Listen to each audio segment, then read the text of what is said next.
पढ़ो बोले पढ़ो ए बाबा जी तो अल्लाह पाक रब्बुल आलमीन শোনাচ্ছে আপনারা রাগ করবেন না আমি আয়াত নাম্বার বলছি বাড়িতে গিয়ে দেখে নেবেন আল্লাহ পাক বলেন ওয়াল্লাযীনা আমানু ওয়া হাযারু ওয়া জাহাদু ফি সাবিলিল্লাহ ওয়াল্লাযীনা আওয়াউ ওয়া নাসারু উলাইকা হুমুল মুমিনুনা হাক্কান मुसलमान बोले दाबी करो मुमिन बोले दाबी करो तीनटे काज तुम्हार काछे थाकते हबे आमी जखोनी डाकबो तखोनी आसते हबे इन्नामा वल्लादीना आमानू वा हाजारू ईमानदार हिजरत करने वाला हबे चाषेर चाकरी व्यवसा बाणिज्य सब जायगाय थाकबे आमी जखोनी डाकबो तखोनी चले आसबे ওয়াহাজারু ওয়াজাহাদু ফি সাবিলিল্লাহ আর আমার কাছে যখন আসবে তখন বাধা থাকবে আট রকমের বিবি বাধা দেবে বাচ্চা বাধা দেবে সম্পদ বাধা দেবে সম্পত্তি বাধা দেবে স্ট্যাটাস বাধা দেবে ঐতিহ্য বাধা দেবে দুনিয়ার বন্ধু বান্ধব সবাই বাধা দেবে সব বাধাগুলো টপকে চলে আসবে কোনো বাধা মানবে না ওয়াল্লাযীনা আওয়াউ ওয়া নাসারু ইতিম মিসকিন গরিব অসহায় দরিদ্র যখন সামনে পড়বে ক্ষমতা মোতাবেক তাকে সাহায্য করবে কখনো কাউকে ফিরিয়ে দেবে না কখনো কাউকে কষ্ট দেবে না কখনো কাউকে কোনোভাবে অন্যায় আবদারও করবে না অপবাদ দেবে না ওরাই হলো খাঁটি মুমিন ও নদিয়ার বাবাজিরা আমার আল্লাহওয়ালা বন্ধুরা আমার সোনামণি মায়েরা বোনেরা বলেন আমি আর আপনি ঠান্ডা মাথায় ভেবে বলি এতিম মিসকিন গরিব অসহায় যখন সামনে পড়ে ক্ষমতা মোতাবেক ছাড়া দেবো ইনশাআল্লাহ জোরে বলেন দেবো দেবো বলে হুজুর চাইলে দেবো না ফেতরার টাকা চাইলে তবে পাবে কুরবানির চামড়ার টাকা চাইলে তবে পাবে ওরে মুসলমানের ছেলে তোমার কাছে জাকাতের টাকা চাইলে তবে পাবে আর যদি না মৌলবীরা চায় ও নিজেই মাল খেয়ে নেবে এজন্য শুয়োর বলেছে রব্বানা আমি ওর থেকে ভালো আমি মানুষের পায়খানা খাই আমি দুনিয়ার লোকের পায়খানা খাই আমি নিজে পায়খানা করে খাই না ওই মানুষ এমন একটা জানোয়ার ও আমি শুয়োরের থেকেও খারাপ ও নিজে করে পায়খানা আর নিজে পায়খানাকে বানায় খানা ওরে মালের যাকাত হলো মালের পায়খানা মোলচাবদের জিজ্ঞাসা করো মালের সুদ হলো মালের পায়খানা যারা সুদের টাকা দেয় না যারা যাকাতের টাকা আদায় করে না ওরা নিজে পায়খানা করে নিজে খায় নিজে হেগে নিজের ছেলেকে খাওয়ায় কুত্তা বলে আমি হেগে আমার বাচ্চাকে খাওয়াই না শুয়োর বলে আমি হেগে আমার বাচ্চাকে খাওয়াই না মানুষ তুমি শুয়োরের থেকেও খারাপ এজন্য নিজে হেগে বাচ্চাকে খাওয়াচ্ছ হ্যাঁ আর আনবেন আমাকে বলছে কি গো বাবাজিরা এরা আবার হাত তোলে ইসলাম পছন্দ করি বাবাজি আমার কিছু মনে করেন না বলে ফেলেছি যা বলে ফেলেছি সত্যটাই বলে ফেলেছি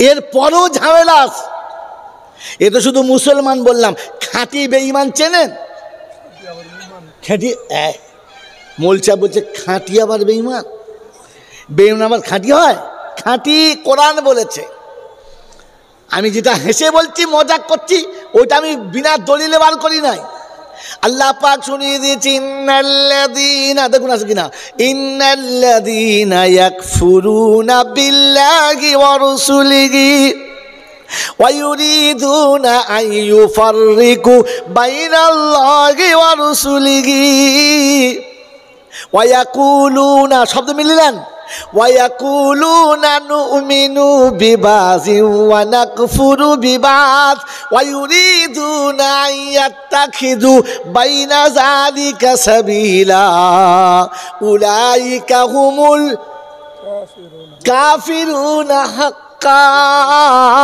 وَأَعْتَدْنَا لَهُمْ عَذَابًا مُهِينًا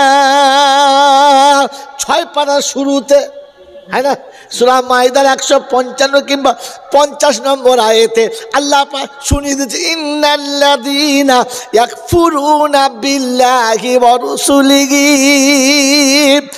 আল্লাহর কথা খানিকটা মানে, নবীর কথা খানিকটা মানে, আর খানিকটা মনে মনে করে সবটা মানা যাবে না। ও নদিয়ার চাপড়ার বন্ধুরা, আপনাদের দেশে এরকম মানুষ পাওয়া যাবে না।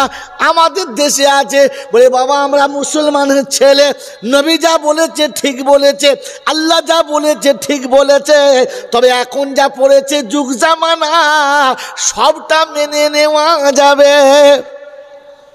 জোরে বলেন, সবটা মেনে নেওয়া যাবে না। আল্লাহ পাক শুনিয়ে দিয়েছে, ইয়াকফুরুনা বিল্লাহি ওয়া রাসূলিহি ওয়া ইয়াকুলুনা, তারা প্রকাশ্যে লোকের কাছে বলে নুমিনু বিবাযি ওয়া নাকফুরু বিবাদ। হ্যাঁ ঠিকই বটে, কথাটা মিথ্যা না। জুমার নামাজ পড়তে যাব, তবে সুন্নতি জামা পরবো না।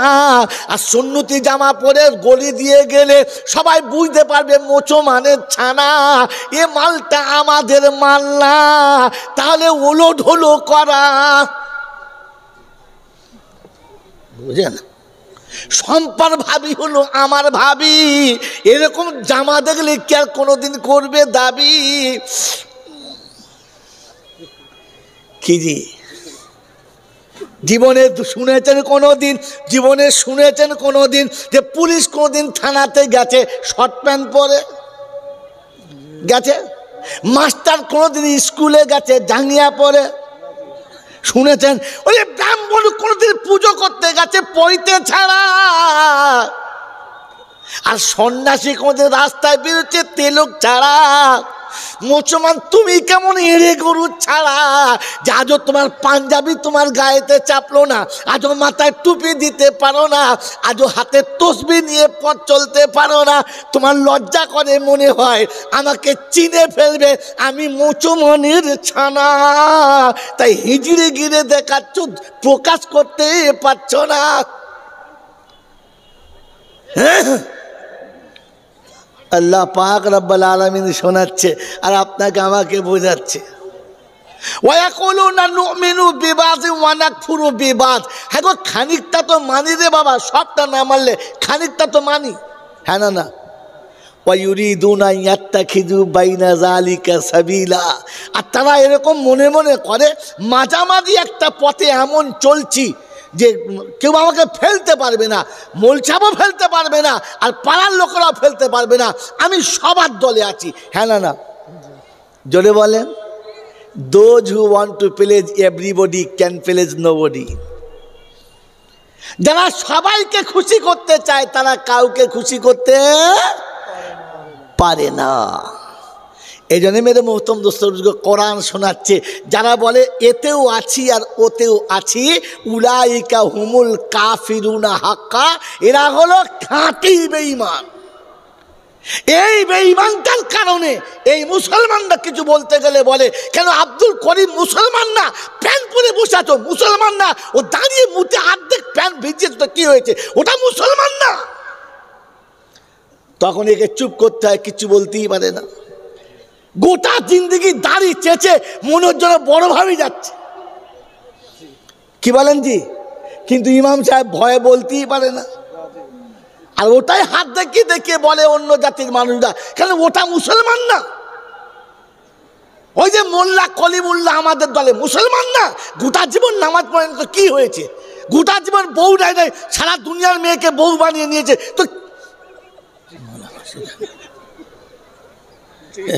তা কি হয়েছে তাতে? ওটা মুসলমান না।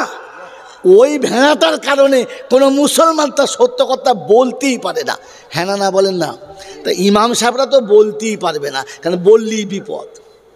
ইমাম সাহেব গিয়ে প্রথম দিন জুমার সময় নতুন ইমাম, চকচকে চেহারা, হাইট ভালো, ফাইট ভালো, কথাবার্তা চলে ভালো, চিন্তা করছে প্রথম দিন এসেছি তো এসা বয়ান করবো যেমন দেশের লোক চমকে যায়, উঠি সারা সুদের বয়ান করেছে। মোতোয়ালি খালি মাঝে মাঝে গলা যাচ্ছে, তো পাড়ার লোক মনে করছে সালার কাশি আজকে লেগেছে। যাই হোক, নামাজের পরে ভাত খাইয়ে বলছে, শোনেন আপনার আর কোনো চ্যাপ্টার মুখস্থ নাই, এই বয়ানটাই করতে হবে, যান। বলছে শুনুন আমার ভুল হয়ে গেছে, আর জীবনে করবো না, এই প্রথম ভুল হয়েছে, আর করবো না। ঠিক আছে, তারপরের জুমায় চিন্তা করছে সুদের বায়ান করা যাবে না, তাহলে কিসের বায়ান করবি? তাহলে ঘুষের বায়ান করব। এইবার শুরু করেছে। আর সভাপতি হচ্ছে ফুড ইন্সপেক্টর। কি বলুন? মানে ঘুষের পাক্কা এজেন্ট। কত এমাল উঠে ধনে দিয়েছে। তো সভাপতি তখন সেক্রেটারি কেন করছে, তো সেক্রেটারি চিন্তা করছে এরকম করছে কেন, তার মানে ওই সপ্তাহে তোকে দিয়েছে, এই সপ্তাহে আমাকে দিচ্ছে। ভাত টাত খাইয়ে বলছে আপনার রাখা যাবে না। বলছে কেন? বলছে আমাদের সভাপতি আর থাকবে? তোমার বায়ান করার কোনো জ্ঞানগম্য কিচ্ছু নেই, দেখতে ভালো সুন্দর, রং চেহারা ভালো, মাল ভালো নয়, এই চলো। বলছে সভাপতি সাহেব এই এই এই সপ্তাহটা ক্ষমা করে দিন, আমি আর কোনো দিন কিচ্ছু বলবো না। তার পরের জুমাতে